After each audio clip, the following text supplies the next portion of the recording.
Hello guys and welcome to TechTricks tutorial. In today's video, I will show you the step-by-step tutorial on how to get live wallpapers on PC for free. So by the end of this video, you will learn how to do them. So without further ado, let's get into it. So the first thing that we need to do is to go to our homepage on our desktop, and once we are now right here, the next thing that we need to do is to open our Microsoft Store.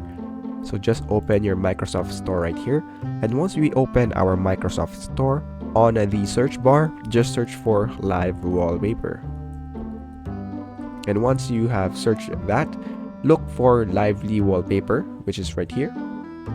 So just click that, and then once you do that, just click this get, and then once you do that, it will now automatically start downloading. So let's wait for it to finish, and then once it is now done, and just click open right here.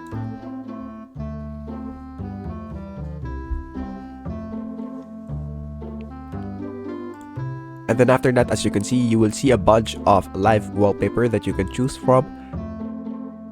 So let's say for example that we want this one right here. So just click this one.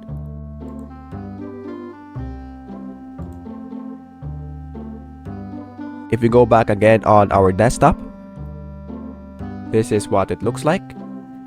So as you can see, we now have a live wallpaper on our desktop. So that is basically it for this video. Thank you guys for watching. I hope you learned something, and please don't forget to like and subscribe. Have a great day everyone.